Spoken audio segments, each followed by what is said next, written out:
আসসালামু আলাইকুম। আজ আমি করে দেখাবো লইটা শুটকি ভুনা। আশা করি রেসিপিটা আপনাদের কাছে ভালো লাগবে। রেসিপিটা দেখতে যতটা লোভনীয় তার থেকে বেশি মজার।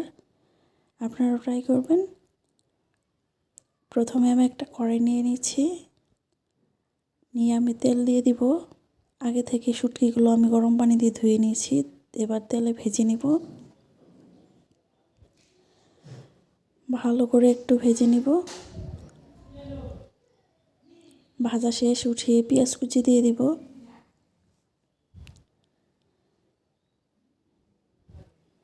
পেঁয়াজ কুচি দিয়ে দিলাম। এবার দিয়ে দিব কয়েকটা আস্ত রসুনের কোয়া। দিয়ে ভালো করে নেড়েচেড়ে আমি পেঁয়াজগুলো বাদামি করে ভেজে নিব।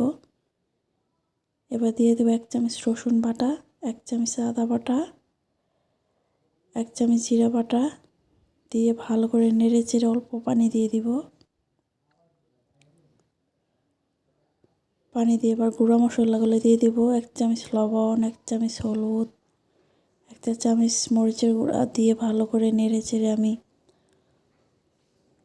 অল্প পানি দিয়ে দিব। কয়েকটা টমেটো কুচি দিয়ে দিলাম। দিয়ে দিলাম কয়েকটা কাঁচামরিচ কুচি। দিয়ে ভালো করে নেড়েচেড়ে ঢাকনা দিয়ে ঢেকে আমি একটু কষিয়ে নিব ভালো করে মশলাগুলো।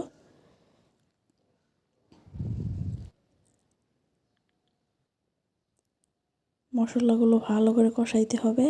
যত কষাবেন যে কোনো তরকারি বেশি কষালে বেশি স্বাদ লাগে। ভালো করে কষাই নিব।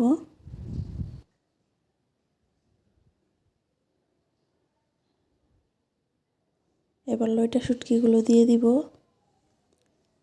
দিয়ে ভালো করে নেড়েচেড়ে পানি দিয়ে দিব অল্প।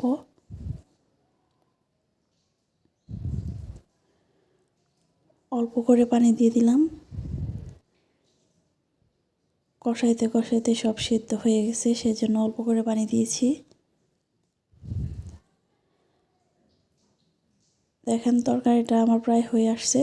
আর একটু নেড়ে চেড়ে দিব। এবার কয়েকটা ধনিয়া পাতা কুচি দিয়ে দিব উপরে। দিয়ে ভালো করে নেড়ে চেড়ে আমি আরও একটু রান্না করে নিব।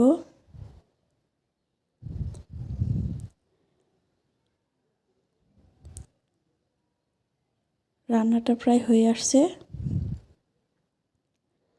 আর একটু ভেজে নিব।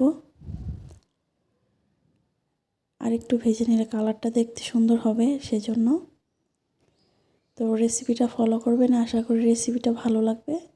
যতটা লোভনীয় হয়েছে তার থেকে মজা। সবাই ভালো থাকবে, সুস্থ থাকবেন। আল্লাহ হাফেজ।